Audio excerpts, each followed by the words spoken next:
The Lottery by Shirley Jackson. The morning of June 27th was clear and sunny, with the fresh warmth of a full summer day. The flowers were blossoming profusely, and the grass was richly green. The people of the village began to gather in the square between the post office and the bank around 10 o'clock.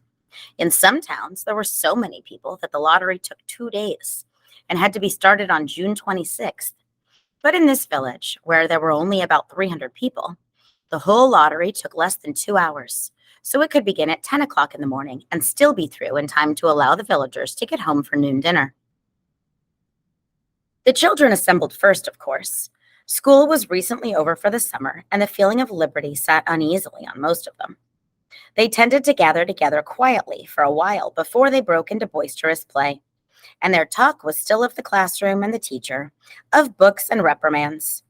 Bobby Martin had already stuffed his pockets full of stones, and the other boys soon followed his example, selecting the smoothest and roundest stones. Bobby and Harry Jones and Dickie Delacroix, the villagers pronounced this name Delacroix, eventually made a great pile of stones in one corner of the square and guarded it against the raids of the other boys. The girls stood aside, talking among themselves, looking over their shoulders at the boys, and the very small children rolled in the dust or clung to the hands of their older brothers or sisters. Soon the men began to gather, surveying their own children, speaking of planting and rain, tractors and taxes. They stood together, away from the pile of stones in the corner, and their jokes were quiet, and they smiled rather than laughed. The women, wearing faded house dresses and sweaters, came shortly after their menfolk. They greeted one another and exchanged bits of gossip as they went on to join their husbands. Soon, the women standing by their husbands began to call their children, and the children came reluctantly, having to be called 4 or 5 times. Bobby Martin ducked under his mother's grasping hand and ran, laughing, back to the pile of stones. His father spoke up sharply, and Bobby came quickly and took his place between his father and his oldest brother. The lottery was conducted, as were the square dances, the teen club, the Halloween program, by Mr. Summers, who had time and energy to devote to civic activities. He was a round-faced, jovial man, and he ran the coal business, and people were sorry for him because he had no children and his wife was a scold. When he arrived in the square carrying the black wooden box, there was a murmur of conversation among the villagers, and he waved and called, "Little late today, folks." The postmaster, Mr. Graves, followed him, carrying a 3-legged stool, and the stool was put in the center of the square, and Mr. Summers set the black box down on it. The villagers kept their distance, leaving a space between themselves and the stool. And when Mr. Summers said, "Some of you fellows want to give me a hand?" there was a hesitation before 2 men, Mr. Martin and his oldest son Baxter, came forward to hold the box steady on the stool while Mr. Summers stirred up the papers inside it. The original paraphernalia for the lottery had been lost long ago, and the black box now resting on the stool had been put into use even before Old Man Warner, the oldest man in town, was born. Mr. Summers spoke frequently to the villagers about making a new box, but no one liked to upset even as much tradition as was represented by the black box. There was a story that the present box had been made with some pieces of the box that had preceded it, that once the one that had been constructed when the first people settled down to make a village here. Every year after the lottery, Mr. Summers began talking again about a new box, but every year the subject was allowed to fade off without anything being done. The black box grew shabbier each year. By now it was no longer completely black, but splintered badly along one side to show the original wood color, and, in some places, faded or stained. Mr. Martin and his oldest son, Baxter, held the black box securely on the stool until Mr. Summers had stirred the papers thoroughly with his hand. Because so much of the ritual had been forgotten or discarded, Mr. Summers had been successful in having slips of paper substituted for the chips of wood that had been used for generations. Chips of wood, Mr. Summers had argued, had all been very well when the village was tiny, but now that the population was more than 300 and likely to keep on growing, it was necessary to use something that would fit more easily into the black box. The night before the lottery, Mr. Summers and Mr. Graves made up the slips of paper and put them in the box, and it was then taken to the safe of Mr. Summers' coal company, and locked up until Mr. Summers was ready to take it to the square the next morning. The rest of the year, the box was put away, sometimes one place, sometimes another. It had spent 1 year in Mr. Graves' barn and another year underfoot in the post office. And sometimes it was set on a shelf in the Martin grocery and left there. There was a great deal of fussing to be done before Mr. Summers declared the lottery open. There were the lists to make up of heads of families, heads of households in each family, members of each household in each family. There was the proper swearing in of Mr. Summers by the postmaster as the official of the lottery. At one time, some people remembered there had been a recital of some sort, performed by the official of the lottery, a perfunctory, tuneless chant that had been rattled off duly each year. Some people believed that the official of the lottery used to stand just so when he said or sang it. Others believed he was supposed to walk among the people. But years and years ago, this part of the ritual had been allowed to lapse. There had been also a ritual salute in which the office of the lottery had to use in addressing each person who came up to draw from the box. But this also had changed with time. Until now, it was felt necessary only for the official to speak to each person approaching. Mr. Summers was very good at all this, in his clean white shirt and blue jeans, with one hand resting carelessly on the black box. He seemed very proper and important as he talked interminably to Mr. Graves and the Martins. Just as Mr. Summers finally left off talking and turned to the assembled villagers, Mrs. Hutchinson came hurriedly along the path to the square, her sweater thrown over her shoulders, and slid into place in the back of the crowd. "Clean forgot what day it was," she said to Mrs. Delacroix, who stood next to her, and they both laughed softly. "Thought my old man was out back stacking wood," Mrs. Hutchinson went on. "And then I looked out the window and the kids was gone. And then I remembered it was the 27th and came a-running." She dried her hands on her apron, and Mrs. Delacroix said, "You're in time, though. They're still talking away up there." Mrs. Hutchinson craned her neck to see through the crowd and found her husband and children standing near the front. She tapped Mrs. Delacroix on the arm as a farewell and began to make her way through the crowd. The people separated good-humoredly to let her through. 2 or 3 people said, in voices just loud enough to be heard across the crowd, "Here comes your Mrs. Hutchinson," and "Bill, she made it after all." Mrs. Hutchinson reached her husband, and Mr. Summers, who had been waiting, said cheerfully, "Thought we were going to have to get on without you, Tessie."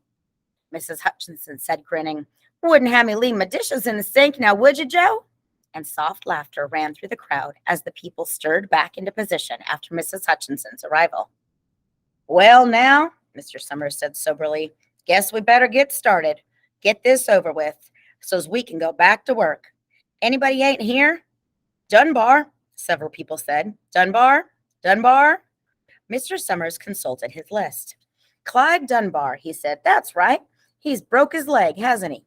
Who's drawn for him?" "Me, I guess," a woman said. And Mr. Summers turned to look at her. "Wife draws for her husband," Mr. Summers said. "Don't you have a grown boy to do it for you, Janie?" Although Mr. Summers and everyone else in the village knew the answer perfectly well, it was the business of the lottery official to ask such questions formally. Mr. Summers waited with an expression of polite interest while Mrs. Dunbar answered. "Horace is not but 16 yet," Mrs. Dunbar said regretfully. "Guess I got to fill in for the old man this year." "Right," Mr. Summers said. He made a note on his list that he was holding. Then he asked, "Watson boy drawing this year?" A tall boy in the crowd raised his hand. "Here," he said. "I'm drawing for my mother and me." He blinked his eyes nervously and ducked his head as several voices in the crowd said things like, "Good fellow, Jack," and "Glad to see your mother's got a man to do it." "Well," Mr. Summers said, "guess that's everyone. Old man Warner make it?" "Here," a voice said, and Mr. Summers nodded. A sudden hush fell on the crowd as Mr. Summers cleared his throat and looked at the list. "All ready?" he called. "Now, I'll read the names. Heads of families first, and the men come up and take a paper out of the box. Keep the paper folded in your hand without looking at it until everyone has had a turn. Everything clear?" The people had done it so many times that they only half listened to the directions. Most of them were quiet, wetting their lips, not looking around. Then Mr. Summers raised one hand high and said, Adams. A man disengaged himself from the crowd and came forward. Hi, Steve, Mr. Summers said, and Mr. Adams said, Hi, Joe. They grinned at one another humorlessly and nervously. Then Mr. Adams reached into the black box and took out a folded paper. He held it firmly by one corner as he turned and went hastily back to his place in the crowd, where he stood a little apart from his family, not looking down at his hand. Allen, Mr. Summers said. Anderson, Bentham. Seems like there's no time at all between lotteries anymore, Mrs. Delacroix said to Mrs. Graves in the back row. Seems like we go through with the last one only last week. Time sure goes fast, Mrs. Graves said. Clark, Delacroix. There goes my old man, Mrs. Delacroix said. She held her breath while her husband went forward. Dunbar, Mrs. Summers said. And Mrs. Dunbar went steadily up to the box while the women said, Go on, Janie. And another said, There she goes. We're next, Mrs. Graves said. She watched while Mr. Graves came around from the side of the box, greeted Mr. Summers gravely, and selected a slip of paper from the box. By now, all through the crowd, there were men holding the small folded papers in their large hands, turning them over and over nervously. Mrs. Dunbar and her two sons stood together, Mrs. Dunbar holding the slip of paper. Harbert, Hutchinson, get up there, Bill, Mrs. Hutchinson said, and all the people near her laughed. Jones, they do say, Mr. Adams said to old man Warner, who stood next to him, that over in the North Village, they're talking of giving up the lottery. Old man Warner snorted. Crazy pack of fools, he said. Listening to the young folks, nothing's good enough for them. Next thing you know, they'll be wanting to go back to living in caves. Nobody working anymore. Used to be a saying that goes, lottery in June, corn be heavy soon.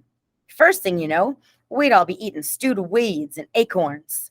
There's always been a lottery, he added petulantly. Bad enough to see young Joe Summers up there joking with everybody. Some places have already quit lotteries, Mrs. Adams said. Nothing but trouble in that, old man Warner said stoutly. Pack of young fools. Martin, and Bobby Martin watched his father go forward. Overdyke, Percy, I wish they'd hurry, Mrs. Dunbar said to her oldest son. I wish they'd hurry. They're almost through, her son said. You get ready to run tell Dad, Mrs. Dunbar said. Mrs. Summers called his own name and then stepped forward precisely and selected a slip from the box. Then he called, Warner, 77th year I've been in the lottery, old man Warner said as he went through the crowd. 77th time. Watson, the tall boy came awkwardly through the crowd. Someone said, Don't be nervous, Jack. And Mr. Summers said, Take your time, son. Zanini. After that, there was a long pause, a breathless pause, until Mr. Summers, holding his slip of paper in the air, said, All right, fellas. For a minute, no one moved. Then all the slips of paper were open. Suddenly, all the women began to speak at once, saying, Who is it? Who's got it? Is it the Dunbars? Is it the Watsons? Then the voices began to say, It's Hutchinson. It's Bill. Bill Hutchinson's got it. Go tell your father, Mrs. Dunbar said to her older son. People began to look around to see the Hutchinsons. Bill Hutchinson was standing quiet, staring down at the paper in his hand. Suddenly, Tessie Hutchins shouted to Mr. Summers, You didn't give him enough time to take any paper he wanted. I saw you. It wasn't fair. Be a good sport, Tessie, Mrs. Delacroix called. And Mrs. Graves said, All of us took the same chance. Shut up, Tessie, Bill Hutchinson said. Well, everyone, Mr. Summers said, that was done pretty fast. And now we've got to be hurrying a little more to get it done in time. He consulted his next list. Bill, he said, you draw for the Hutchinson family. You got any other households in the Hutchinsons? There's Dawn and Ava, Mrs. Hutchinson yelled. Make them take their chance. Daughters draw with their husband's family, Tessie, Mr. Summers said gently. You know that as well as anyone else. It wasn't fair, Tessie said. I guess not, Joe, Bill Hutchinson said regretfully. My daughter draws with her husband's family. That's only fair. And I've got no other family except the kids. Then, as far as drawing for families is concerned, it's you, Mr. Summers said in explanation. And as far as drawing for households is concerned, that's you too, right? Right, Bill Hutchinson said. How many kids, Bill? Mr. Summers asked formally. 3, Bill Hutchinson said. There's Bill Jr., Nancy, and little Dave, and Tessie and me. All right then, Mr. Summers said. Harry, you got their tickets back? Mr. Graves nodded and held up the slips of paper. Put them in the box then, Mr. Summers directed. Take Bill's and put it in. I think we ought to start over, Mrs. Hutchinson said as quietly as she could. I tell you, it wasn't fair. You didn't give him enough time to choose. Everybody saw that. Mr. Graves had selected the 5 slips and put them in the box, and he dropped all the papers but those onto the ground, where the breeze caught them and lifted them off. Listen, everybody, Mrs. Hutchinson was saying to the people around her. Ready, Bill? Mr. Summers asked, and Bill Hutchinson, with one quick glance around his wife and children, nodded. Remember, Mr. Summers said, take the slips and keep them folded until each person has taken one. Harry, you help little Dave. Mr. Graves took the hand of the little boy, who came willingly with him up to the box. Take a paper out of the box, Davy, Mr. Summers said. Davy put his hand in the box and laughed. Take just one paper, Mr. Summers said. Harry, you hold it for him. Mr. Graves took the child's hand and removed the folded paper from the tight fist and held it while little Dave stood next to him and looked up at him wonderingly. Nancy next, Mr. Summers said. Nancy was 12, and her school friends breathed heavily as she went forward, switching her skirt, and took a slip daintily from the box. Bill Jr., Mr. Summers said, and Billy, his face red and his feet overlarge, nearly knocked the box over as he got a paper out. Tessie, Mr. Summers said. She hesitated for a minute, looking around defiantly, and then set her lips and went up to the box. She snatched a paper out and held it behind her. Bill, Mr. Summers said, and Bill Hutchinson reached into the box and felt around, bringing his hand out at last with a slip of paper in it. The crowd was quiet. A girl whispered, I hope it's not Nancy. And the sound of the whisper reached the edges of the crowd. It's not the way it used to be, Old Man Warner said clearly. People ain't the way they used to be. All right, Mr. Summers said. Open the papers. Harry, you open little Dave's. Mr. Graves opened the slip of paper, and there was a general sigh through the crowd as he held it up, and everyone could see that it was blank. Nancy and Bill Jr. opened theirs at the same time, and both beamed and laughed, turning around at the crowd and holding their slips of paper above the hem. Tessie, Mr. Summers said. There was a pause, and then Mr. Summers looked at Bill Hutchinson, and Bill unfolded his paper and showed it. It was blank. It's Tessie, Mr. Summers said. His voice was hushed. Show us her paper, Bill. Bill Hutchinson went over to his wife and forced the slip of paper out of her hand. It had a black spot on it. The black spot Mr. Summers had made the night before with a heavy pencil in the coal company office. Bill Hutchinson held it up, and there was a stir in the crowd. All right, folks, Mr. Summers said, let's finish quickly. Although the villagers had forgotten the ritual and the original black box, they still remembered to use the stones. The pile of stones the boys had made earlier that day was ready. There were stones on the ground with blowing scraps of paper that had come out of the box. Mrs. Delacroix selected a stone so large she had to pick it up with both hands and turn it to Miss Dunbar. Come on, she said, hurry up. Mrs. Dunbar had small stones in both hands, and she said, gasping for breath, I can't run at all. You have to go ahead. I'll catch up with you. The children had stones already, and someone gave little Davy Hutchinson a few pebbles.